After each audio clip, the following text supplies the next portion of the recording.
allez bien. Nous y voilà, c'est le Ramadan. Donc je voulais concocter pour vous cette vidéo pour bien commencer le Ramadan avec les shorba à ne pas rater. Shorba, donc pour l'iftar. Moi, je la prépare tous les jours, obligatoire. C'est très bien de commencer avec la shorba. Donc voilà, c'est une shorba tunisienne avec shorba, ça s'appelle shorba Afrique. Donc la prochaine fois, je vous ferai avec langue de oiseau. Je vous montrerai tout ça plus tard, Inch'Allah. Donc pour le moment, on va faire shorba fric à la tunisienne. Vous allez voir, c'est très facile. Là, je vous montre avec le coquillot. Bon, parce que j'ai regardé, il n'y a vraiment pas de vidéo avec la shorba tunisienne au coquillot, ou alors très très peu. Donc je voulais vraiment vous montrer quelles sont les étapes à faire avec le coquillot. Mais vous pouvez très bien la faire dans votre marmite, hein, il n'y a rien qui change, à part peut-être le temps de la cuisson.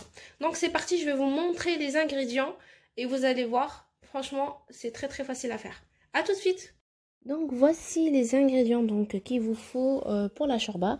On va commencer par la base. Il vous faut environ 2 cuillères de soupe de tomates concentrées, 10 ml environ de l'huile d'olive, des oignons émincés, voilà, un seul oignon, ça suffit, du persil, et puis un peu de céleri, hein, mais c'est facultatif, environ 100 g de viande de poulet coupée en petits morceaux, et environ 4 cuillères de shorba fric. Après, bon, ça dépend de la quantité que vous voulez. Bien sûr, vous pouvez doubler la quantité si vous voulez avoir plus de soupe pour les prochains jours. Donc, on a également les épices, environ une petite cuillère de café de sel, une petite cuillère de table, donc ça c'est de l'épice tunisienne, c'est de la coriandre, hein, et mélangé avec un petit peu d'autres épices, mais vous pouvez mettre de la coriandre. On a une petite cuillère également de café de paprika, et aussi une petite cuillère aussi de curcuma, mais pas beaucoup, mais c'est vraiment un petit peu, et de gousse d'ail. Voilà, on a également vous pouvez mettre environ 700 ml d'eau. Bien sûr, si vous voulez qu'elle soit un peu plus épaisse, vous mettez moins d'eau, mais ou alors un peu plus liquide, vous mettez plus d'eau. On va commencer donc la cuisson avec notre coquillot. On l'allume, on met le mode classique, puis on va choisir le mode doré, le couvercle. Et je vais commencer à mettre l'huile d'olive.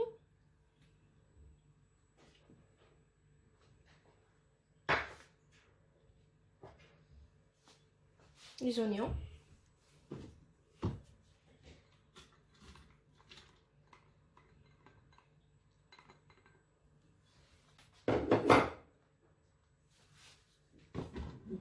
Et on va laisser un petit peu chauffer un petit peu la coquillot, le temps que ça prenne un peu.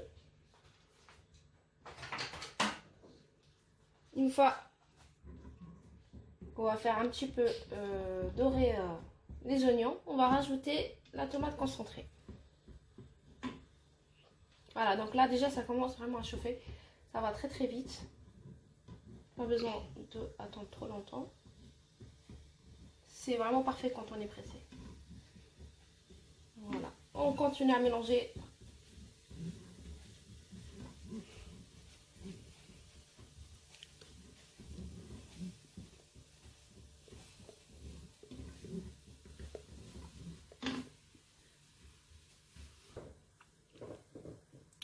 Donc là, une fois qu'on a laissé dorer un petit peu les oignons, pas trop longtemps pour que ça ne brûle pas,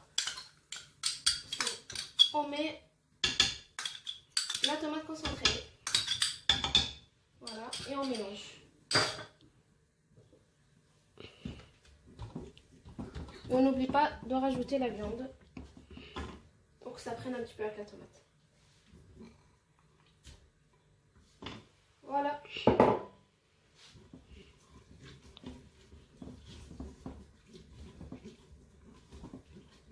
On mélange pour que la tomate soit bien mélangée avec les autres ingrédients.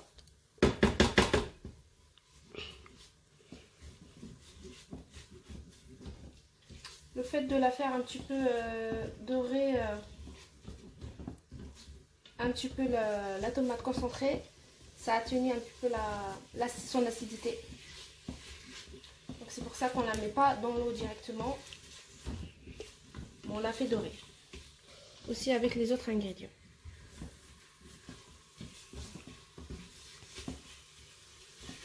Voilà. On attend un petit peu.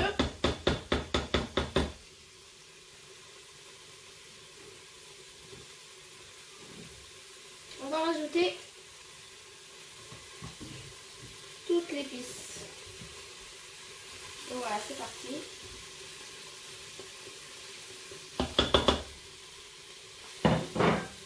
Et on mélange.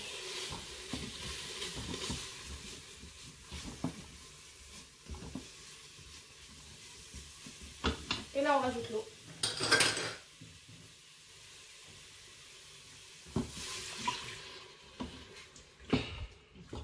Voilà, je mélange d'abord tous les ingrédients. Après, je vais tout rajouter d'un coup.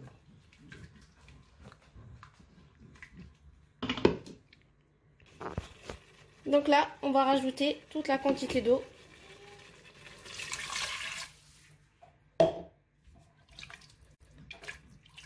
Donc étape suivante, là on va mettre les 2 gousses d'ail qu'on va écraser et puis rajouter le persil et la céleri.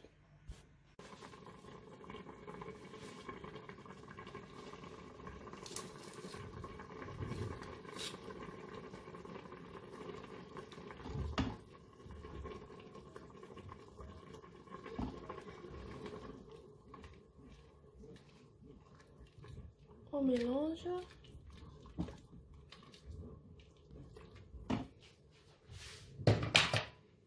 Et on va rajouter donc le persil et le céleri.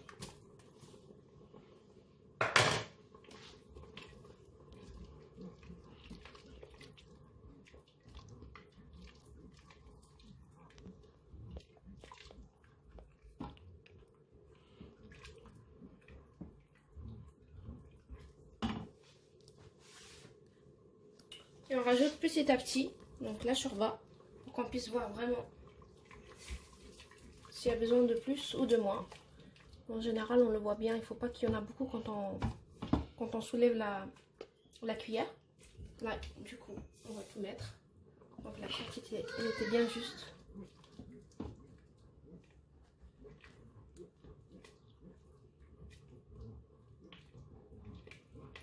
Et voilà.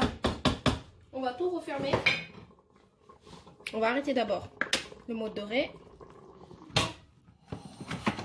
Et on va mettre sous pression pendant 15 minutes. Voilà. Je vous dis à tout à l'heure donc pour le résultat. Voilà le résultat. Donc la shorba, elle est prête. Elle est parfaite. Ni trop liquide, ni trop épaisse. Donc je l'ai goûtée, elle est super bonne. Donc la quantité qu'il faut pour la shorba. Donc voilà, bon ramadan à tous et à très bientôt inchallah. N'hésitez pas à aimer la vidéo et n'hésitez pas à commenter si vous avez des questions. Et n'hésitez pas aussi à vous abonner, ça m'encouragerait à faire vraiment d'autres vidéos. À très bientôt.